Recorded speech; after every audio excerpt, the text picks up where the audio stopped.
नमस्कार, मैं हूं आपके साथ नम्रता। बात 19वीं सदी की है, जब लाहौर तक पंजाब के महाराजा रणजीत सिंह का राज था। रणजीत का साम्राज्य अमृतसर, मुल्तान, दिल्ली, लद्दाख और पेशावर तक फैल चुका था।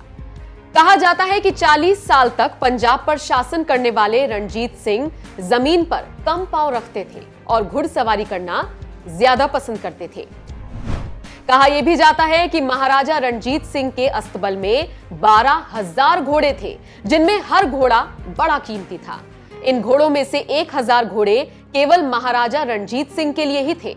कहा तो यह भी जाता है कि अगर कभी महाराजा को गुस्सा आता या फिर कोई परेशानी होती तो रणजीत सिंह घुड़सवारी करने लगते थे। कुल मिलाकर हम कह सकते हैं कि अच्छी नस्ल का घोड़ा महाराजा रणजीत सिंह की कमजोरी थी। इसका एक उदाहरण इससे पता चलता है कि राजा रणजीत सिंह ने घोड़ों के लिए झंग प्रदेश पर कब्जा कर लिया था, लेकिन लैला के लिए महाराजा रणजीत सिंह ने जो किया वो इतिहास में दर्ज हो गया। ये उस घोड़ी की कहानी है जिसके लिए महाराजा रणजीत सिंह ने रास्तों की सफाई कराई, ताकि जब वो घोड़ी आए तो उसके नथनों में मिट्टी का कोई कण ना चला जाए। ये उस घोड़ी की कहानी है जिसके लिए हजारों सैनिक कुर्बान हो गए। ये उस लैला की कहानी है जिसके प्यार में महाराजा रणजीत सिंह मजनू बन गए थे।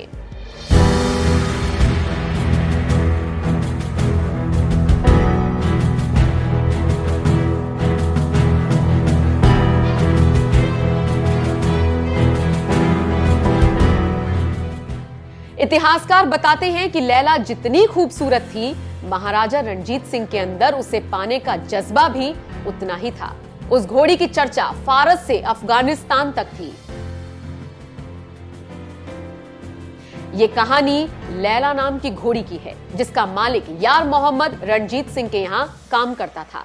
यार मोहम्मद उस घोड़ी को बेचने के लिए कई पेशकश ठुकरा चुके थे। बताया जाता है कि करीब 1823 के दौरान रणजीत को पता चला कि पेशावर में एक बेहतरीन घोड़ी है, जिसकी टक्कर की घोड़ी कहीं नहीं दिखती। बस इस खबर को सुनकर रणजीत सिंह उसके दीवाने हो गए।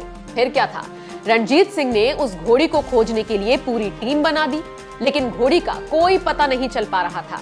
लेकिन यार मोहम्मद को ये घोड़ी किसी को देना गवारा भी नहीं था। वो किसी भी कीमत पर इस घोड़ी को देना नहीं चाहते थे और रणजीत सिंह इस घोड़ी को किसी भी कीमत पर लेना चाहते थे। इतिहासकार बताते हैं कि इस घोड़ी को बचाने के लिए यार मोहम्मद रणजीत सिंह के दुश्मन से जा मिले। बस फिर क्या था, साल 1826 में इस घोड़ी के लिए रणजीत सिंह की सेना पेशावर जा पहुंची। हुक्म था कि कुछ भी हो जाए, घोड़ी हर कीमत पर लाहौर दरबार पहुंचनी चाहिए। उस समय एक खूनी जंग हुई जिसमें हजारों लोग मारे गए। इतिहासकार तो ये भी बताते हैं कि इस युद्ध के बाद भी यार मोहम्मद ने उस घोड़ी को रणजीत सिंह को नहीं दिया, लेकिन उसके बाद महाराजा रणजीत सिंह ने एक फ्रांसीसी जनरल का सहारा लिया। कहा जाता है कि रणजीत सिंह ने इस जनरल को पेशावर भेजा। इतिहासकार बताते हैं कि इस घोड़ी को लेकर खून खराबे के डर से यार मोहम्मद को उसके कबीले वालों ने ही मार दिया। तो कुछ कहते हैं कि यार मोहम्मद कहीं पहाड़ों में गुम हो गया था। लेकिन जिस लैला के लिए ये लड़ाई चल रही थी, वो लैला अब महाराजा रणजीत सिंह को मिल चुकी थी। बताया जाता है कि पेशावर से इस घोड़ी को एक खास गाड़ी और 500 सिपाहियों के साथ लाहौर लाया गया था। ये बात 1830 की है। लैला के आने पर सिख राजधानी में जश्न का माहौल था, क्योंकि महाराजा का सपना एक अरसे के बाद पूरा हो रहा था। बताया जाता है कि जब लैला महाराजा के दरबार में आई तो थोड़ी अड़ियल स्वभाव की थी, लेकिन रणजीत सिंह ने प्यार से उस पर हाथ फेरा और कान में कुछ कहा कि वो उनकी आज्ञाकारी बन गई।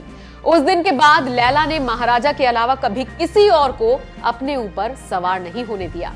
लैला को हासिल करके रणजीत सिंह इतने खुश थे कि उन्होंने 105 कैरेट की कोहे-नूर का हीरा, जिसे वो अपने बाजू पर पहनते थे, लाखों रुपए के दूसरे आभूषणों के साथ घोड़ी को पहनाया।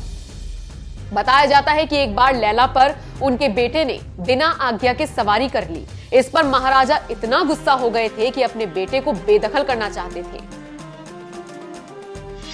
तो ये था महाराजा रणजीत सिंह का लैला के लिए प्यार। कहा जाता है कि जब लैला की मौत हुई तो महाराजा इतना रोए कि चुप करवाना मुश्किल था। लैला को राजकीय सम्मान के साथ 21 तोपों की सलामी के साथ दफन किया गया।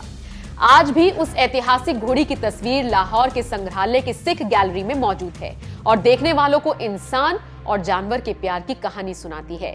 तो दोस्तों, आपका इस खबर पर और इस जानकारी पर क्या कहना है, हमें कमेंट करके जरूर बताएं।